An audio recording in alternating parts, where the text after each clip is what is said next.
Langkah-langkah penulisan teks laporan hasil observasi sesuai dengan struktur isi dan ciri bahasa. Pada topik sebelumnya, kita mengetahui laporan observasi dapat berbentuk populer dan ilmiah. Pada bagian ini, kita akan membahas langkah-langkah penulisan teks laporan observasi. Secara umum, langkah-langkah penulisan laporan observasi adalah sebagai berikut. 1. Menentukan objek yang akan diobservasi. 2. Mengumpulkan fakta dan informasi terkait objek dengan cara-cara berikut ini. A. Melakukan pengamatan lapangan, mengamati objek secara langsung. B. Melakukan wawancara dengan narasumber yang relevan. C. Mencari informasi melalui buku, majalah, surat kabar, maupun internet. 3. Membuat kerangka laporan yang terstruktur yang terdiri atas pembukaan, pembahasan, dan penutup. 4. Mengembangkan kerangka menjadi laporan yang utuh dan lengkap. 5. Menyunting laporan sesuai dengan kaidah bahasa yang baik dan benar. Laporan observasi umumnya terbagi menjadi 3 bagian, yaitu A. Pendahuluan. Bagian ini menjelaskan objek yang akan dibahas, meliputi latar belakang pentingnya objek observasi, perumusan masalah, tujuan pengamatan, dan prosedur atau metode kegiatan yang digunakan.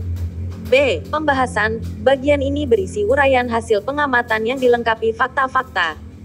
Perhatikan struktur laporan observasi, yaitu definisi umum dan deskripsi bagian. C. Penutup berisi penegasan tentang hasil pengamatan. Pemaparan hasil observasi biasanya disajikan dalam kalimat-kalimat yang membentuk paragraf. Sebuah paragraf hanya memiliki satu gagasan utama yang tertuang pada kalimat utama. Kalimat utama itu dapat diletakkan di depan paragraf deduktif atau di belakang paragraf induktif. Kalimat yang menjelaskan kalimat utama disebut kalimat penjelas. Kalimat penjelas biasanya ditandai dengan adanya kata ganti atau kata tunjuk yang mengacu pada salah satu bagian pada kalimat sebelumnya.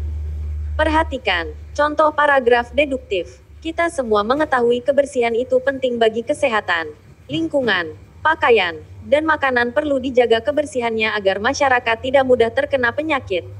Sebab, lingkungan, pakaian, dan makanan yang kotor akan membawa kuman penyebar penyakit.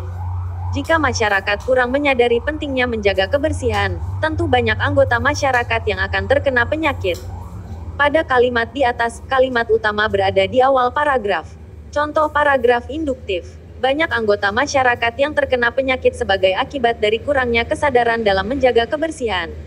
Lingkungan, pakaian, dan makanan perlu dijaga kebersihannya agar masyarakat tidak mudah terkena penyakit.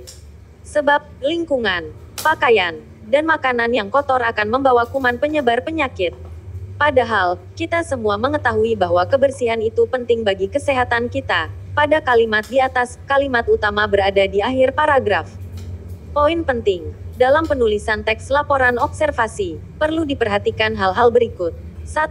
Objek yang diobservasi adalah objek tunggal. 2. Memenuhi struktur laporan observasi yang terdiri atas definisi umum dan deskripsi bagian.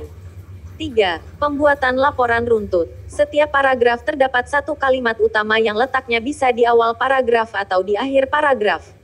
Referensi: Kuiper.com. Terima kasih.